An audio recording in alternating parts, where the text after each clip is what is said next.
What we're saying to all of you is that you are big dreamers and big creators, not small thinkers and mediocre creators. And when you approach life from your physical standpoint of moving stuff around, you create so much less than you are capable of, that you begin to believe in your unworthiness, for which you ask for forgiveness. On the other hand, if you're dreaming and allowing yourself to hook in to the dreaming that your inner being has already accomplished on your behalf, then in your full connection, there is no unworthiness. There is no need for forgiveness. There is wholeness and clarity that just leads to one great idea and one great experience after another. Our favorite seminars are the ones that are slow going. And the reason that we like them so much is because we're moving into new territory.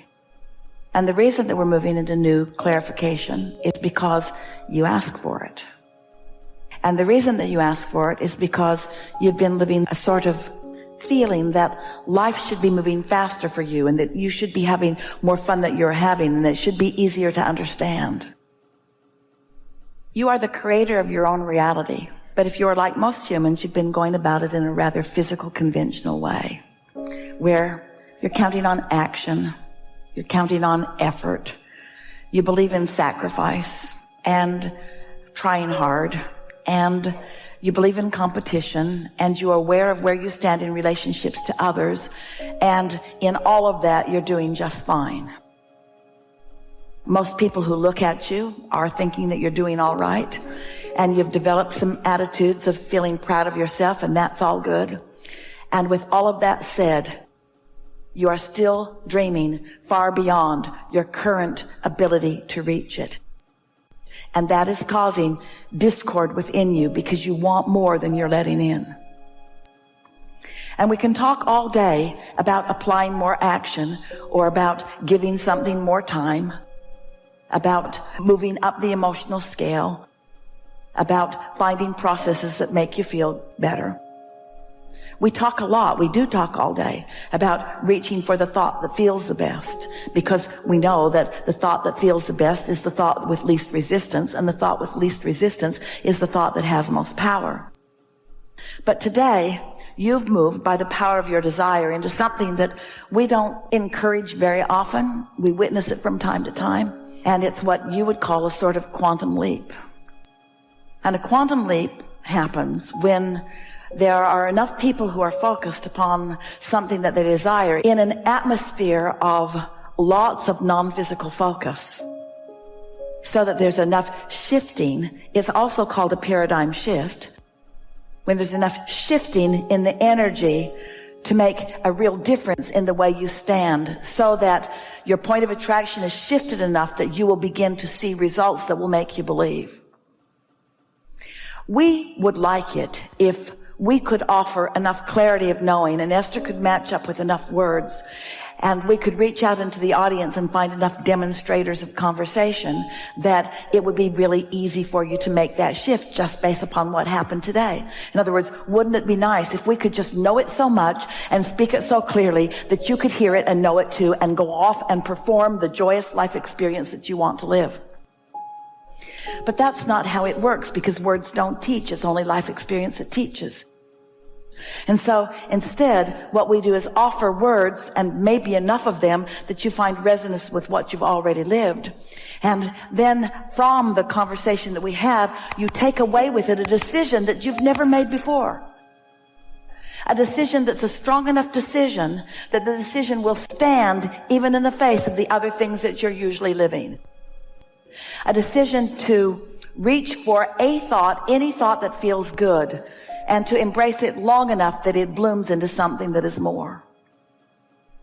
We've been saying to you for a while that when you watch someone like Esther standing on a stage and speaking with clarity and certainty, she certainly appears to believe what she's saying, that often you might go away as members of an audience thinking, well, that's someone who certainly has a philosophy of life, and that person certainly does believe it, and I got some tips from it that maybe I can apply. But as far as any real practical movement in your energy, not a whole lot happens with a conversation. It's in a room like this on a day like today. But if one of the things that you heard was, when you meditate, you stop thought. And when you stop thought, you stop resistance. And when resistance stops, your vibration rises. And when your vibration rises, you find vibrational equivalency with your inner being. If that thought captivated you enough that you decide that you're going to set some time aside every day to quiet your mind, and you quiet your mind, and you get to that sort of detached place, and nothing earth-shattering happens during your meditation, except that you got sort of numb and didn't try hard and didn't have any thoughts. And then, as you came out of meditation, maybe something occurs to you that feels like something that you want to do. It's an uplifting feeling. It's not a world-changing feeling. It's not necessarily a big call to action. You're not all of a sudden calling your friends and saying, I've got the secret to life. It's just an idea that felt fresh and light, and it felt good to you, and it felt good enough to you. And because you've been meditating and you have no resistance, in your absence of resistance, you feel inspired to treat yourself to the journey of a good feeling thought. So you give yourself permission to follow this thought out a little further, rather than go back to work like you think you should, or rather than go mow the lawn like somebody expects you to, or rather than go do something that somebody else is expecting you to do. Instead, you follow the impulse of this good feeling thought. And in following the impulse of this good feeling thought, it leads to something that for sure you knew was also another good feeling thought, until you followed the thread, you followed the trend, you followed the stream of good feeling thoughts right into a manifestation of something that you've been wanting for a while. And then from that experience, you say, I get it. I now have the understanding of how this all works. Life caused me to do step one. I ask. Contrast keeps me asking all over the place. And when I ask, I activate the end of the stick of what I don't want, and I also activate the end of the stick of what I do want, and the activation of the end of the stick of what I do want becomes my vibrational reality, my vortex of creation. And little by little, through my step one-ing, I have created a magnificent creation. And now, my inner being and all that is standing right smack dab in the middle of my vibrational reality, performing step two. I ask, they are giving. Because they know the path to everything. They know where you stand in relationship to everything that you want. They know what resistance you've sprinkled along the trail, and they are not mad at you for sprinkling resistance along your trail. They know where it is, and they know how to guide you around it. They know what thought to offer to you that will give you an impulse to go over there, and then what thought to offer to you to give you an impulse to go over there. So step one is done, and so is step two. Step three is you meditated yourself into step three. You quieted your mind and you stopped resistance. Step three is getting into the receiving mode, and all that get into the receiving mode means is releasing resistance. Because when you hold the cork under the water, that's resistance. When you let go, it bobs up to the vibrational equivalency of who you really are. So step three is what we've been talking about. You find alignment with your source energy. You find, through quieting your mind, the vibrational equivalency of what your inner being knows. Step one, step two, step three. Now you've tasted it. You like it.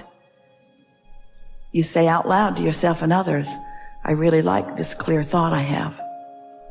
I prefer clarity to confusion. I really like it. I love being in love. I love loving, you say. I love loving, and because I love loving, I reach for thoughts that are loving. And so, through the process of meditation, hint, hint,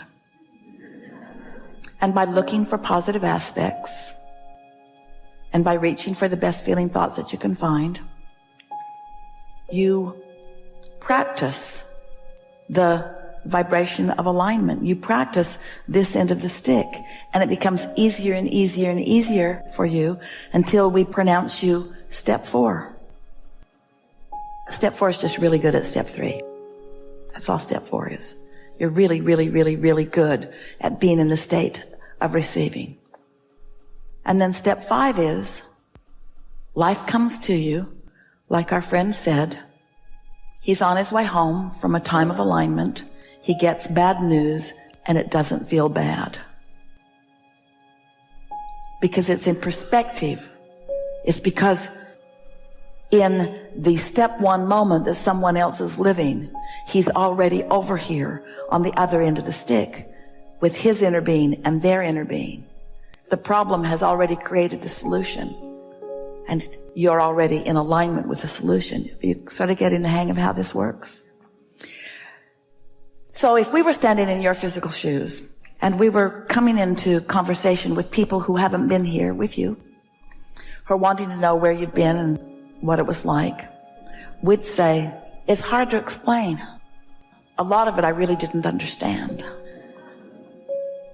A whole lot of it I could have done without. But I've decided I'm going to be nicer to myself, and I've decided I'm going to have more fun. And I've decided I'm going to think happier thoughts, and I'm going to decide that I'm going to look around for things that are surefire subjects for me to feel good about. And I'm going to concentrate as close to 100% on those things as I can. And your friend, who wasn't here, is going to say to you, isn't that unrealistic? And you would say, yes, but I've decided to leave reality and realism somewhere else because it's been tripping me up. I've decided to be right now, today and tomorrow, as long as I can keep it going, the one who dreams for the sake of feeling good rather than the realist who is facing reality for the sake of explanation or for the sake of attention or for the sake of justification. That's what I got from it. And they're going to say, it doesn't sound like you got much. Seems like sort of a small idea or maybe even an obvious idea. And then you might say, I thought that too at first, but the presenter of the seminar seemed so determined to make the point that there's power in that I've decided to give it a go. I've decided that I'm going to accept that life so far has caused me to ask for a lot. And I've decided to begin right now letting more of it in. And your friend, if you've kept their interest, by now they've probably gone home and texted somebody about what's wrong with you. But if they're still hanging in with you, the next thing that you could say to them, the next thing that they might solicit from you is, so what does this mean? How's it going to play out? What advantage of it is to you? And you can say with as many words as you feel like saying, I'm not sure that it will lead to anything, but I believe that I will feel good in the moment. And for me right now, that's enough. I've decided to stop trying and efforting to make something happen. I've decided to accept my worthiness and my blessedness. I've decided to accept that I stand in a place where good things are flowing to me. And I've decided that as hard as I've been trying, I haven't been letting enough of them in. And so I've decided to take a different approach. I've decided to just take maybe the easy way. I've decided to stop fussing about it and worrying about it and trying so hard. And I've decided to just give it all the fun and ease and laughter and lightheartedness that I can muster. That's my plan. That's what I took away from the gathering. And they'll say to you, are you ever going to go back to one of those meetings? And here's what we want you to say to them. I never have to go to another meeting because I've got it. There is great love here for you.